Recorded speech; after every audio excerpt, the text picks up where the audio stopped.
Olá, tudo bom? Sou o professor José Carlos e estamos aqui com a aula 4 da segunda série do ensino médio, tá? Arte para você hoje. E hoje a arte é bem aprofundada, é uma matéria que eu sou muito apaixonado, que é o Renascimento, hein? Vamos começar lá, Renascimento, parte 1, porque a gente vai ter a parte 2, que a gente vai falar só sobre os artistas. Hoje a gente vai contar todo o contexto histórico do Renascimento, hein? Objetivos da aula de hoje, para vocês terem acesso, compreender a importância cultural, social e humana do Renascimento, elencar o contexto histórico do movimento artístico. Então vamos lá. O termo Renascimento, 1300 a 1600, é aplicado à civilização europeia e pregava a racionalidade e a dignidade do ser humano. Pessoal, a gente coloca aqui 1300 a 1600, mas a gente vai ver que o Renascimento ele vai ser dividido em 3 períodos, tá? O Trecento, que é de 1300 a 1400, o Quattrocento, que se fala, que é de 1400 a 1500, e o Cinquecento. Só que o Cinquecento é a Alta Renascença, mas ele não vai até 1600. A gente vai ter outros movimentos ali que surgem paralelamente ali na Baixa, porque a gente vai ter a grande crise protestante, né? Grande reforma protestante da igreja, então a igreja vai estar embaixo, e o Renascimento é um movimento, querendo ou não, bancado pela igreja, apesar de tudo que nós vamos falar aqui hoje. Então vamos dar prosseguimento. Característica, ó, o artista não vê mais o homem como um observador das coisas de Deus, e sim um mundo que expressa a grandeza desse Deus. O mundo é pensado como uma realidade compreendida cientificamente. Então, você tinha Deus como centro de tudo. Agora você não tem mais. Agora o homem faz parte disso. O homem se valoriza. Isso é voltar à antiguidade clássica, porque os gregos já tinham esse culto à figura do homem. E comprovou as teorias de Michael Servetus, que teorizou isso lá em 1553. Você viu que já era ali entre a Alta Renascença, ali quase barroco, que ele tinha feito a circulação pulmonar, tá? E o Harvey, ele descobriu a sanguínea. Professor de biologia, é bom para explicar essa diferença depois. Outra descoberta ainda no campo de anatomia, né? O Atlas da Anatomia foi feito por Andreas Vesalius, né? E esse cara aqui, ele fez um livro só de manuscritos explicando como que era o corpo humano por dentro, porque até então a gente não tinha isso, né? A gente era dentro da gente, a gente estava doente, as pessoas iam lá, os médicos cortavam sua pele para sair os maus espíritos de dentro de você, porque aí você ia ficar bom, curado, ou não. Se não sair os maus espíritos, você ia acabar morrendo. Vamos prosseguir. Teoria do heliocentrismo, pelo polonês Nicolau Copérnico, tá? Um modelo do sistema solar.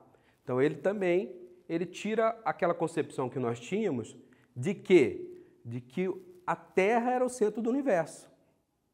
Então mais uma evolução que o Renascimento vai trazer, essas descobertas do Renascimento vai fazer e que teoricamente vão ser permitidas, né, para fazer, e depois a gente vai ver mais tarde que isso tudo vai ter que ser voltado atrás, tá?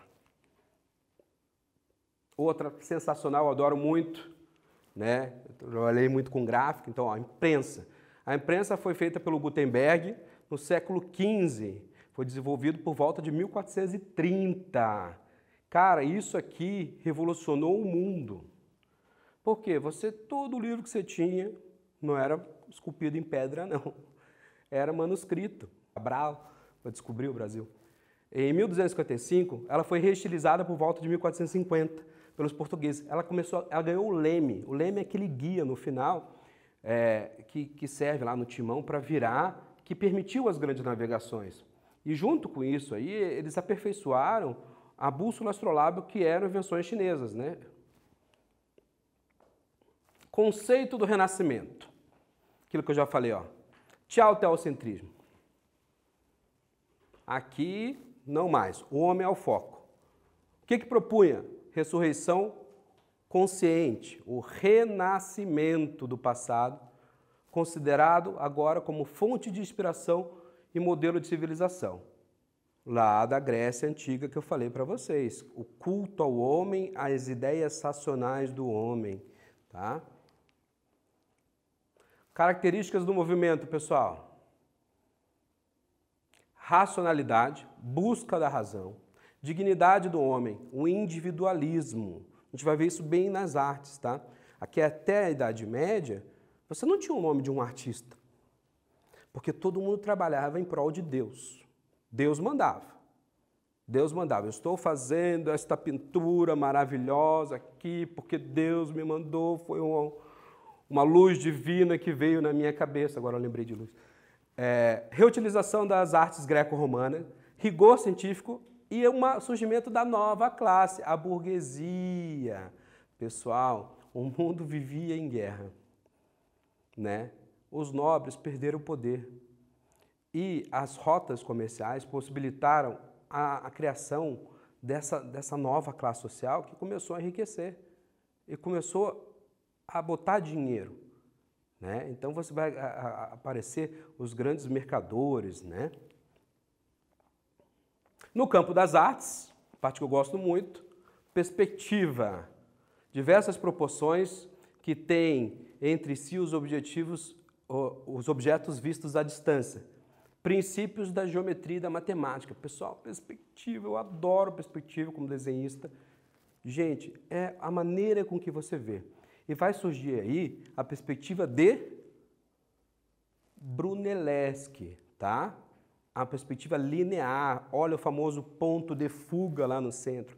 Tudo converge para um ponto de fuga. Depois você aprende que existe várias opções, né? Tem várias opções de perspectiva, umas que divergem desse ponto de fuga também. Isso aí é uma coisa mais técnica para a gente saber. Então tá aí a perspectiva e como é que ficou maravilhoso o desenho para o que a gente vê, né? O real que a gente está vendo.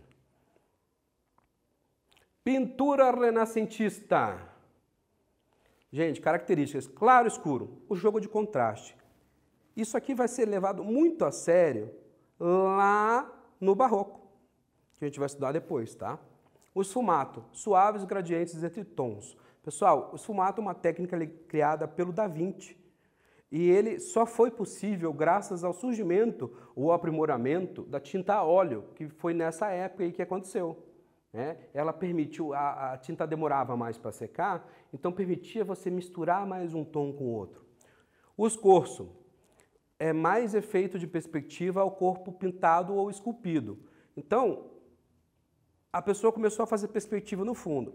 Mas se você for pegar as primeiras obras do Renascimento, parecia que a perspectiva do fundo estava uma maravilha e parecia que tinha gente voando. Então, a ideia do escorço é essa pessoa entrar, esse objeto a ser pintado, entrar na cena com os próprios sombreamentos, com todas essas características, ajudando a fazer essa perspectiva de corpo, tá? E o efeito Mona Lisa, que muita gente atrela ao Da Vinci, eu tenho aqui até uma parte ali que tem obra de Botticelli já antes disso, que olha, que é o famoso olhar para fora do quadro, parece que está te seguindo, né? Esse é o escorço, tá? Um exemplo de escorço para vocês verem.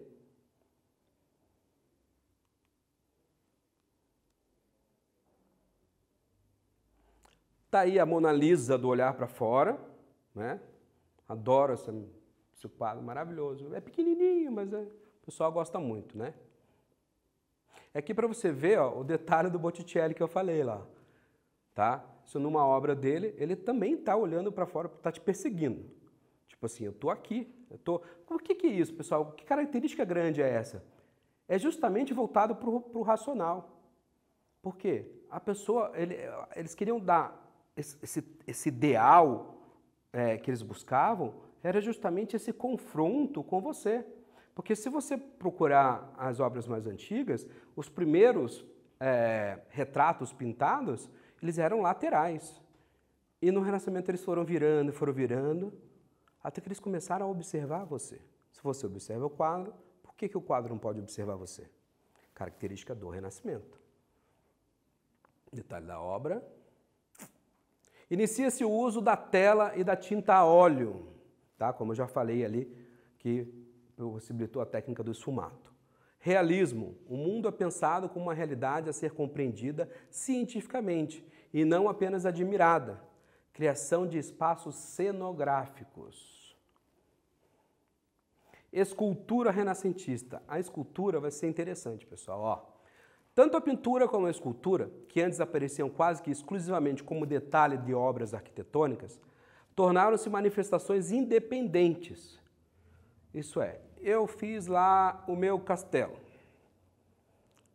Na composição arquitetônica do meu castelo, eu quero 2 colunas gregas com 2 esculturas de Zéfiro, por exemplo.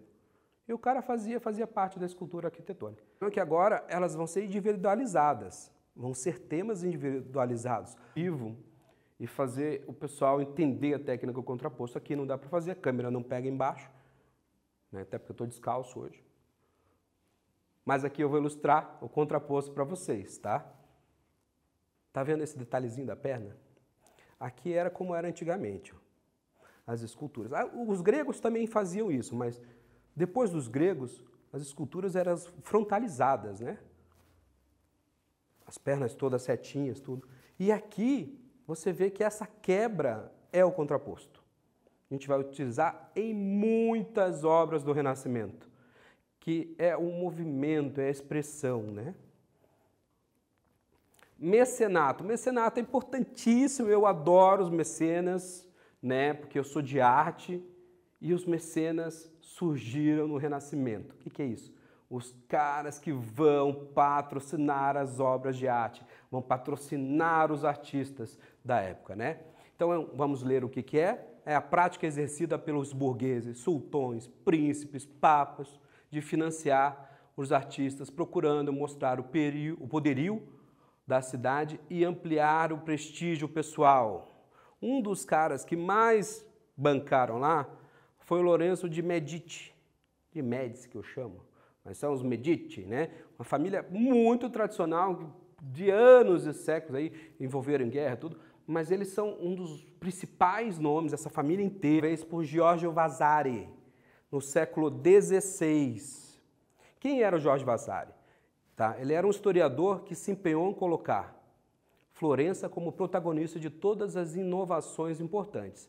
Ele era florentino, lógico, porque muitos artistas tinham que vir de Florença. Florença era a rota mercantil, então era uma cidade rica na época, uma cidade de banqueiros, de grandes nomes, né? E o Vasari, ele foi amigo de Michelangelo, então ele é lá de 1400 e pouquinho, 1500 e pouquinho, e ele se tornou, ele foi artista também, mas ele foi o primeiro cara a fazer biografia de artistas. Então muitas coisas que nós sabemos e vamos contar aqui hoje é graças a esse cara aqui que anotou naquela época, ó. Escrevi, isso que vocês têm que fazer em arte, tem que sempre anotar, porque tudo isso aqui vai chegar no vestibular, é muito cobrado. Esse é um dos temas mais cobrados do vestibular, Renascimento e Barroco. Tá aí o tal do Vasari, a biografia dos homens célebres que ele fez, né? Era um livro, como é que era, bem manuscritinho, com um monte de detalhes de diversos artistas. Pessoal, em uma sociedade antropocentrista, como ficou a igreja? Se eu estou valorizando o homem, como é que ficou a igreja? Boa pergunta, né? No contexto histórico, a igreja teve uma decadência muito grande, porque ela veio numa Idade Média e depois veio de uma peste negra, que dizimou milhões de pessoas, né? Milhares de pessoas. E a igreja teve uma briga interna. Foi a grande cisma do Ocidente, tá? Foi uma crise religiosa que ocorreu entre os anos de 1378 e 1417, porque foi nessa época que a igreja quis voltar para Roma, seu berço, depois de passar anos, apoiava o Papa em Roma. França, Aragão, Castela, Leão, Chipre, Borgonha, Saboia, Nápoles e Escócia apoiava que a igreja continuasse em Avignon. Isso só foi acabar bem mais tarde, alguns anos depois. Tá? Deixa eu voltar aqui um pouquinho. Tá, então aqui, ó, o século XV e XVI do papado, tá? O papado renascentista é normalmente associado à corrupção e à degradação moral. Não estava à altura das necessidades da igreja, as preocupações eram mais políticas e artísticas. principalmente na Alta Renascença. A gente vai estudar um papa que ele foi muito amigo de Maquiavel. Já leram O Príncipe de Maquiavel? E ele falava que ou você era um tirano, para você ser um grande líder, ou você era um tirano, ou você era um amigo de todo mundo, do povo, e o cara com influências nas artes. Tá? O nepotismo atinge seu auge lá no Renascimento, principalmente na Alta Renascença. Papas e cardeais estavam mais interessados em garantir o futuro de seus familiares do que uma reforma religiosa. Por isso que vai dar uma margem para Lutero. Presta atenção nisso. Os cardeais eram criados entre parênteses, em parênteses, né? Sem se olhar a idade, virtudes morais e intelectuais. Pessoal, teve cardeal com 17 anos. Hoje, o Bergoglio lá, ele tinha que ter 70 e poucos anos para se tornar cardeal. Então a igreja fez algumas modificações temporais aí para ela continuar perpetuando, né? A igreja, em seus anseios por poder, vem de indulgências e pedaços do céu. Isso aqui eu adoro contar essa história. Vou mostrar, até ilustrar para você. Ó. Tá. O Renascimento afetou os papas do período, muitos como Júlio II, né, a idade do nascimento dele, quando ele faleceu, eram humanistas mais interessados na cultura clássica e arte do que em assuntos espirituais. Então, esse cara aqui é o grande nome, ele é o grande mecenas do Renascimento. Ele vai bancar um monte de artistas. Qual que é a ideia dele? Tornar a igreja poderosa. A primeira coisa que ele vai fazer quando ele assume é demolir a Basilicazinha de São Pedro, que é uma basilicazinha bem pequenininha, porque ele tinha um projeto audacioso, fazer a grande São Pedro. E para arrecadar dinheiro para a época, para ele construir isso, ele vendia pedacinho do céu, gente. Então aqui, foi o grande mecenas, Júlio II, o grande nome, que ele queria elevar o nome da igreja. Foi idealizador da nova Basílica de São Pedro. Fez sua busca por almas, como o arquiteto Bramante, que foi o cara que projetou a São Pedro, né? Rafael, Michelangelo para decoração, que eram os grandes nomes da época, né? Então tá aí o Papa Júlio aqui. Isso aqui é uma reprodução de uma obra pintada por Rafael Sanzio, né? A ideia do pedacinho do céu eu acho maravilhosa.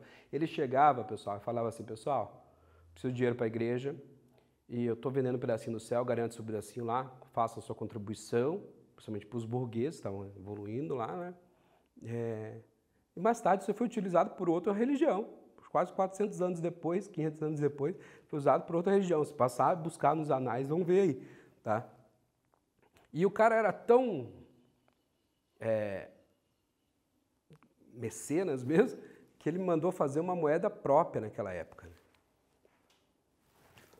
Exercitar um pouco, pessoal. Teste quiz do Renascimento, parte 1. Agora é o momento, hein? Vamos ver se vocês aprenderam. O Renascimento foi um movimento que se expandiu por quase toda a Europa. Sobre o tema, é correto afirmar que, alternativa A, houve retorno aos ideais medievais e sua concepção teocêntrica.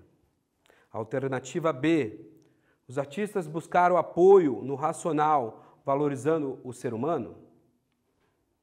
Vou tomar uma coca e a gente já volta.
Já está errado já aqui. Qual que é a resposta correta? Buscar o apoio ao racional, valorizando o ser humano. Questão 2. Vamos lá, essa é bem mais fácil. Os valores renascentistas marcaram, letra A, o sentimento como princípio básico do pensamento moderno. Letra B, a transição ao capitalismo e a uma nova classe econômica. Vou dar um tempinho para você. Não muito grande, hein? Já voltamos.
Já deu tempo, Âmica.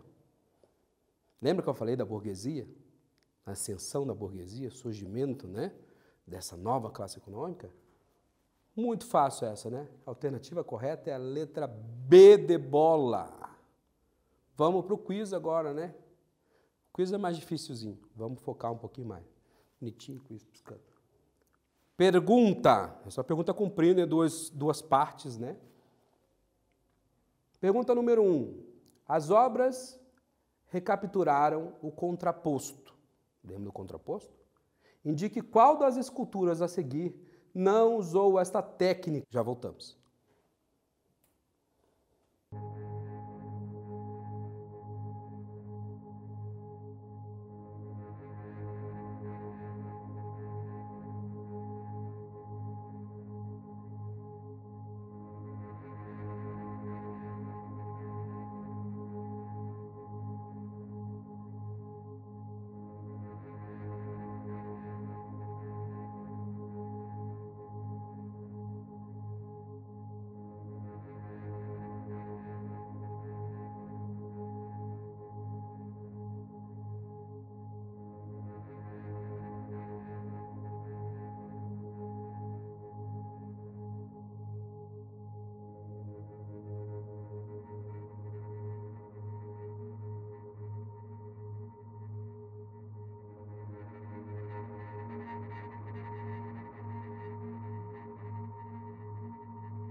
E aí?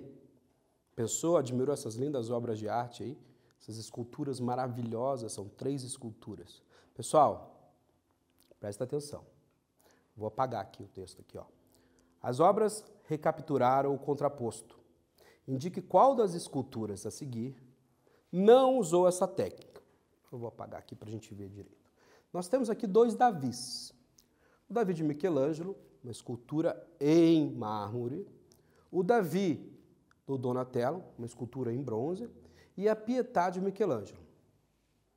O que tem em comum entre elas que não tem em outras. Gente, temos duas em pé, uma sentada, né?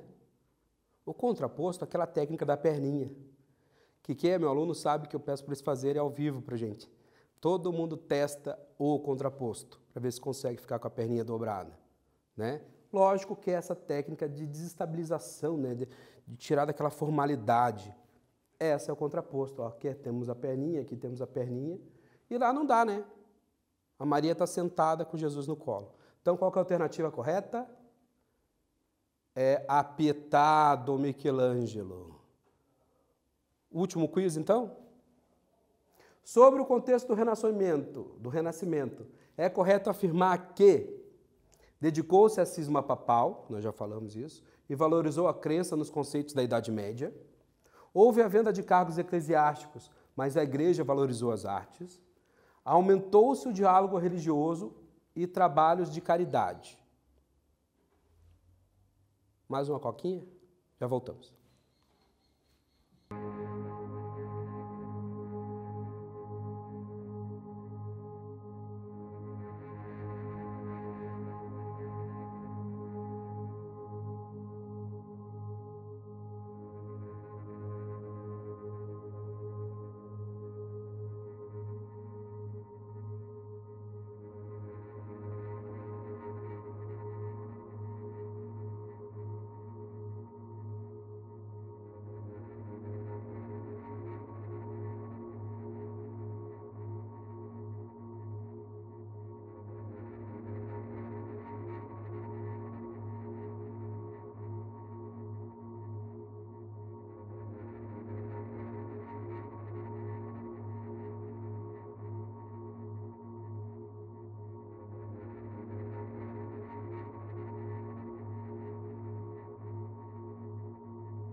Voltamos, eu vestido de Smurf hoje.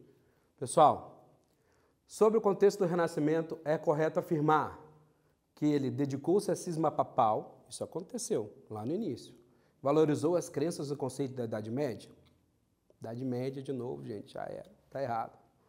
Houve a venda de cargos eclesiásticos, mas a igreja valorizou as artes? Esse está certo, né? Eu acho também. Vamos ver se o outro está certo também. Aumentou-se o diálogo religioso e os trabalhos de caridade? A igreja não fazia caridade, ela pedia dinheiro, ela queria dinheiro, gananciosa, eu quero construir um mundo novo, uma nova igreja. Resposta correta, letra B.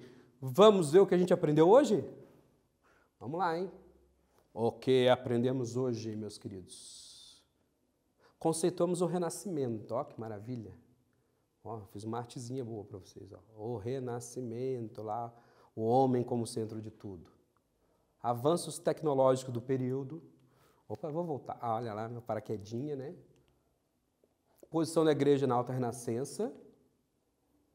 Tá, e os mecenas, né? Cheio de dinheiro, o Papa Júlio aqui no meio. Características do movimento que a gente trabalhou. Então, toda a perspectiva, todas as técnicas da pintura, né? Pintura renascentista. Aí a grande Mona Lisa.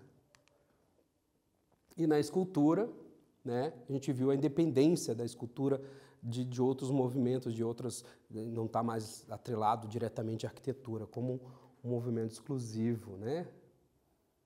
Olha que bonitinho. Pessoal, o que tem por vir aí pra gente, hein? Próxima aula, mais Renascimento.